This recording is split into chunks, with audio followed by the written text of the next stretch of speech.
Hi everyone, welcome back to सफलता की success story.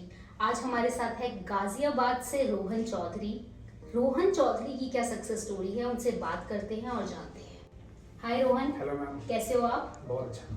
Rohan, हमारे सारे व्यूअर्स को अपनी सक्सेस स्टोरी के बारे में बताइए और आप कहाँ से बिलोंग करते हैं, कैसे आपने सोचा डिजिटल मार्केटिंग कोर्स के बारे में, वो सारी चीज़ें बताइए।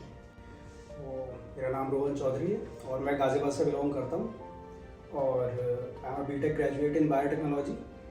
तो कुछ टाइम मैंने आफ्टर ग्रेजुएशन मेरा प्लेसमेंट भी हुआ था कॉलेज से, but at that time I decided कि चलो गवर्नमेंट सर्विस के लिए परस्यू करते हैं। एक मिडिल क्लास फैमिली में होता है कि गवर्नमेंट जॉब लग जाए तो लाइफ सेट है।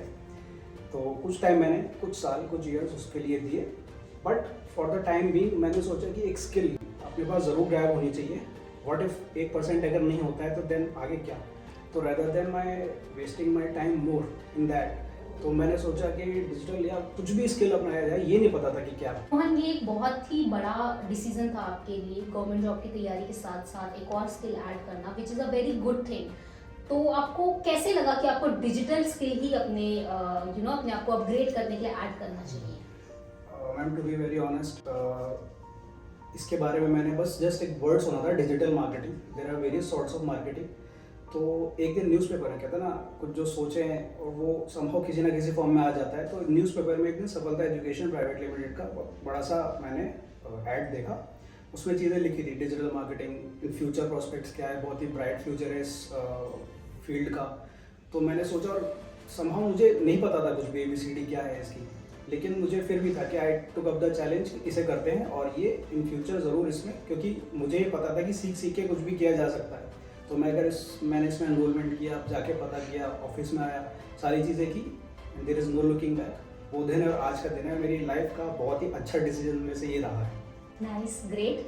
तो डिजिटल मार्केटिंग आपने करने के बारे में सोचा, and what about online experience? Online आपने पढ़ाई करी, तो जनरली लोगों को बहुत ज़्यादा क्वेरीज होती है कि ऑनलाइन हम कैसे पढ़ पाएंगे, काफ़ी सारे डिस्ट्रैक्शंस होते हैं ऑनलाइन में। तो वो कैसी जर्नी थी आपकी और कैसा एक्सपीरियंस रहा ऑनलाइन क्लासेस का? बहुत अच्छा एक्सपीरियंस रहा मैम, क्योंकि फिजिकल, अब तक कॉलेज में हम लोग जाते थे, सब चीज़ें फिजिकल, स्कूल से लेकर कॉलेज तक फिजिकल। लेकिन यहाँ पर आपने डिस्ट्रैक्शंस की भी बात की, एक फैमिली एनवायरनमेंट भी बहुत मैटर करता है। तो मैं जब ऑनलाइन क्लास चलती थी, मैं उस 1 घंटे के लिए अपने आप को रूम में लॉक कर दिया करता था। मेरे रूम में कोई नहीं आता था, तो मैं डिस्ट्रैक्शन को टोटली एलिमिनेट कर दिया करता था कि मेरे अलावा उस रूम में कोई ना हो। और मैं भी सारी ऑनलाइन क्लासेस ईयरफोन लगा के सुनता था। ये नहीं कि ईयरफोन बस वॉइस स्पीकर पे चल रही है, पूरा फोकस मेरा उसी क्लास पे हो। ये मैंने अपना तरीका निकाला था। और अगर मैं चाहूँ तो कोई भी मुझे डिस्टर्ब नहीं कर सकता है, कोई भी अगर चाहे तो डिस्टर्ब नहीं किया जा सकता। आपने बताया कि गवर्नमेंट की तैयारी आप कर रहे थे, उसके साथ आपने स्किल ऐड करने के बारे में सोचा, तो आपके पेरेंट्स का क्या रिएक्शन था उसमें? वो हमेशा सपोर्टिव रहे हैं। उन्होंने कहा कि आप ठीक है करो। बस उनकी हर चीज़ में शुरू से वो ये कहते थे, जो भी करो अच्छे से मन लगा के करो। ये नहीं कि सिर्फ किया और एक कैजुअल एटीट्यूड के साथ किया। कैजुअल एटीट्यूड कहीं पे भी काम नहीं करता है, चाहे हम क्लासेस कर रहे हो या हम अपनी जॉब कर रहे हो, तो वो कहीं भी मैटर नहीं करता। नाइस। तो क्या एक्सपीरियंस था आपका ऑनलाइन में? आपको समझ आता था पढ़ाया हुआ? मेंटर का से आपका डिस्कशन होता था? किस तरीके से आपकी ऑनलाइन क्लासेस चलती थी? ऑनलाइन क्लासेस बहुत अच्छी एक्सपीरियंस रहा है मेरा। पहली बार था, बहुत अच्छा एक्सपीरियंस था। जो भी हमें पढ़ाया जाता था वहाँ पे क्लास में नोट्स प्रॉपर बनाए। तो जब भी क्लासेस होती थी तो नवीन सर, इवन पुष्पेंद्र सर से भी मेरी कई बार वो हमारे मास्टर क्लास लेते। मास्टर क्लास सेशन में बिल्कुल नहीं छोड़ता था। और नवीन सर और मन सर भी थे, तो सबसे मैंने बिल्कुल अच्छे से चीज़ें पूछी ड्यूरिंग द क्लास। जो भी टॉपिक होता था, टॉपिक से रिलेटेड जो भी मुझे क्वेरी रहती थी, वो साथ के साथ हैंडल। और मैं कितनी बार भी पूछ लूँ, वो तुरंत जीरो से ही बताते थे। तो सबसे अच्छी चीज़ मुझे ये है। तो कितना ज़रूरी है रोहन क्लासेस में रेगुलर होना? क्योंकि बहुत सारे स्टूडेंट्स होते हैं जो कोर्स में एडमिशन ले लेते हैं पर रेगुलर नहीं हो पाते हैं। आपको क्या लगता है, आप में और उन स्टूडेंट्स में क्या फ़र्क है? बहुत ज़रूरी है मैम। और सबसे ज़्यादा अगर मैं फ़र्क जो एक बता सकता हूँ वो ये है कि मुझे अपना रीज़न क्लियर था कि मैंने डिजिटल मार्केटिंग क्यों स्टार्ट किया था। और मुझे ये भी क्लियर था कि अगर मैं नहीं करूँगा अल्टीमेटली नुकसान मेरा ही होगा। तो मैं अगर कभी भी मेरा मन नहीं करता था, मन नहीं लगता था कि आज नहीं मन पढ़ते हैं या फिर नहीं मन करा, तो मैं अपने आप को ये कह दिया करता था कि ये चीज़ क्यों स्टार्ट की मैंने, और अगर मैं नहीं करूँगा तो अल्टीमेटली नुकसान मेरा होगा। तो ये चीज़ मुझे आगे बढ़ाती रही और कभी भी मन वाले फैक्टर को तो एलिमिनेट कर दिया इससे। Nice, great. तो अभी जब आपको पता चला कि आपको ऑनलाइन ओजेटी के लिए नोएडा में आना है, सफलता के ऑफिस में बैठ के आपको एक्सपीरियंस लेना है कॉर्पोरेट का, तो क्या रिएक्शन थे आपके? आप एक्साइटेड थे, नर्वस थे, और क्या क्या चैलेंजेस आपको फेस करने पड़े उसके एक बारे में? बहुत ही मिक्स्ड फीलिंग थी। मतलब जिस दिन जब पता था, जब मेल आया कि अब आपको नेक्स्ट वीक से आना है, तो पूरा एक हफ्ता कि क्या होगा, कैसे होगा, पता नहीं कैसे, मतलब वो एक नॉर्मल जो एक नर्वसनेस थी, एक्साइटमेंट भी थी, जाना है, एक रूटीन सेट होना है, वो करता था। लेकिन वो द डे जिस दिन वो आया, वो दिन आया स्टार्ट होने का, तो उस दिन बिल्कुल एक्साइटमेंट के साथ सुबह टाइम से, और सबसे इम्पोर्टेंट पंक्चुअलिटी थी। मुझे हमेशा टाइम से पहले पहुंचने की आदत रहती है, तो यहाँ पे भी मैंने वही किया। और एक रूटीन, ऑफिस डेकोरम, सारी चीज़ें अपार्ट फ्रॉम द टास्क, लेकिन अब टास्क के अलावा भी जो डेकोरम, एक बहुत सारी चीज़ें, overall development of the personality, वो भी यहाँ होता है कि ऑफिस में किस तरह से बिहेव करना है। बहुत सारे फैक्टर्स होते हैं जो बहुत हेल्प करते क्या हैं। क्या चीज़ें सीखने को मिली आपको ओजेटी में? ओजेटी में मैम सबसे इम्पोर्टेंट पंक्चुअलिटी, जहाँ भी जा रहे हैं, क्योंकि ओजेटी के बाद जहाँ भी हम प्लेस होंगे, वहाँ पे हमें टाइम की मैनेजमेंट बहुत ज़रूरी है। फैमिली से भी यही रहा है कि अपने फादर को मैं देखता था कि 9 PM शार्प जाना ही जाना है, 9:01 पे हाफ डे लग जाएगा, तो ये बात मेरे दिमाग में बचपन से ही बैठी हुई थी। पहुँचना है तो पहले ही पहुँचना है, नहीं तो हाफ डे मतलब सैलरी कट, तो वो तो कोई भी अफोर्ड नहीं कर सकता सैलरी कट होनी। तो ये चीज़ मेरे को पुश करती थी कि पहले पहुँचना है। यस, मैं यहाँ पर एक पॉइंट ऐड करना चाहूँगी। तो रोहन हमारे बहुत ज़्यादा पंचुअल स्टूडेंट में से हैं, जो कि बिल्कुल टाइम से पहले आने में बिलीव करते हैं और टाइम के बाद जाने में भी बिलीव करते हैं। मैंने बहुत बार देखा है रोहन को इतना हार्डवर्क करते हुए, और उसी का रीज़न है कि आज रोहन बहुत सक्सेसफुली एक कंपनी में के साथ एसोसिएटेड हैं और काम कर रहे हैं कंपनी के साथ। बहुत सारी नई चीज़ें भी सीख रहे हैं, उसके बारे में भी बात करेंगे।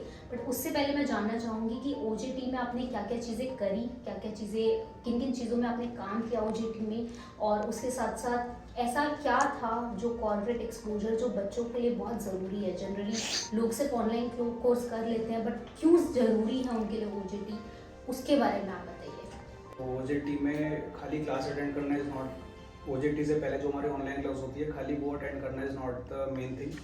उसके बाद जो प्रैक्टिकल एक्सपीरियंस, अल्टीमेटली काम तो ग्राउंड पे जाके करना है, खाली पढ़ा हुआ तो नहीं होगा। एक मिक्स होता है, पढ़ने के बाद उसको अप्लाई करना बहुत ज़रूरी होता है, और वो यहीं पे ही आके हो सकता है। तो ओजेटी का एक्सपीरियंस, एक्सपोजर, मुझे एक्चुअली मेरा सफलता में एडमिशन लेने का पर्पस ही मुझे ये था कि ओजेटी के लिए मुझे जाना है। This is the main highlighting जो मुझे यहाँ पे एडमिशन एनरोलमेंट मैंने किया, कि ये कहीं और मुझे नहीं देखने को मिला था, यही ये कॉन्सेप्ट था, तो इसलिए मुझे सबसे ज़्यादा चीज़ अच्छी ये लगी। नाइस। एंड अभी हमारे व्यूअर्स को बता दीजिए अपनी प्लेसमेंट के बारे में, कहाँ आप काम कर रहे हैं एंड किस डिपार्टमेंट में आप काम कर रहे हैं। अभी मैं right now I am working at Big Value Shop Heuristic Business Solutions, as an on page I am working on page SEO. And क्या काम रहता है वहाँ पर, किस तरह का काम रहता है आपका? Basically content writing and content optimisation for the US based client. तो was it a great experience, कैसा लग रहा है वहाँ काम करके? It's an amazing experience. और वो एक ऑफिस, सुबह उठने के बाद फीलिंग आती है ना कि नहीं यार और आज फिर से ऑफिस जाना है, वो एक दिन भी मुझे वो फीलिंग नहीं आई अभी तक, क्योंकि by God's grace work environment भी मैटर करता है, जिनके साथ हम काम कर रहे हैं सब बहुत अच्छा है, तो इसलिए मुझे एक दिन भी वो फीलिंग नहीं आती। मैं बहुत खुशी खुशी जाता हूँ और खुशी खुशी वापस आता हूँ। Nice. तो अभी आप अपने काम को पूरी तरह से एंजॉय कर रहे हैं Yes, totally. एंड अपनी जॉब को बहुत अच्छे से अप्रिशिएट कर रहे हैं, सीखने का मौका मिल रहा है, राइट?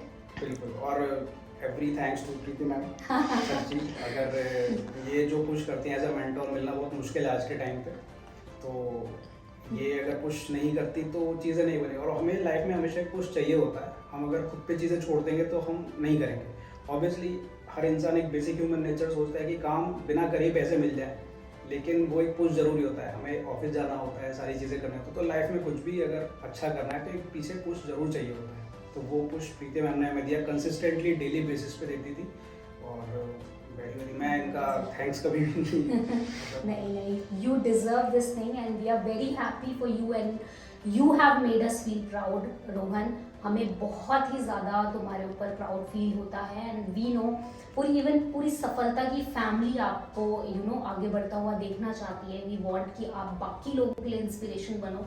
एक छोटा सा मैसेज हमारे स्टूडेंट्स को या फिर उन सारे व्यूअर्स को जिन्होंने कहीं से कुछ गवर्नमेंट जॉब के लिए प्रिपेयर करने के लिए प्लान किया है और आगे चलकर काफ़ी सारे एग्जाम्स और अटेम्प्ट वो क्लियर नहीं कर पाए हैं, तो उनके लिए एक मैसेज आप क्या देना चाहेंगे? मैं ये मैसेज दूंगा कि सेम सिचुएशन मेरे साथ थी। सबसे पहली बात तो अगर वो डिसीजन में हमने लिया है तो उसके लिए पूरा डेडिकेशन के साथ काम करें, मतलब एक खुद से ईमानदार। अगर धोखा देंगे भी तो किसको देंगे? अल्टीमेटली लाइफ हमारी ही खराब होगी अगर चीज़ें नहीं करेंगे। तो सबसे पहली बात, अगर वहाँ एफर्ट दे रहे हैं तो वहाँ भी अच्छे से करो, उसके बाद ऊपर वाले पे छोड़ दो। लेकिन मैं साथ में ये भी कहता हूँ कि पूरा पूरा दिन उसके लिए ना दें, अपने लिए स्किल ज़रूर ग्रैब करें। जैसे कि मैंने अपना एक डिसीजन लिया डिजिटल मार्केटिंग से रिलेटेड स्किल्स अपने अंदर अप्लाई करने के लिए, क्योंकि फिर भी अगर 1% को चीज़ें नहीं चलती हैं, अगर सिलेक्शन हो पाता है गवर्नमेंट सर्विस प्रिपरेशन में, तो यहाँ पे प्राइवेट जॉब में प्राइवेट सेक्टर के लिए, और इसका फ्यूचर बहुत ब्राइट है, तो अपने लिए स्किल्स बहुत ज़रूर है, ग्रैब करना बहुत ज़रूरी है, ये ज़रूर करना है।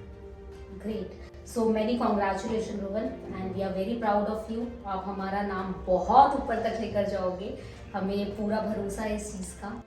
सो गाइस, ये थी रोहन की सक्सेस स्टोरी। आई होप आपको रोहन की सक्सेस स्टोरी बहुत इंस्पायरिंग और बहुत अच्छी लगी होगी। अगर आपको रोहन की सक्सेस स्टोरी अच्छी लगी है तो please do like, share, comment and subscribe to our YouTube channel which is Safalta talks and Safalta dot com. Thank you.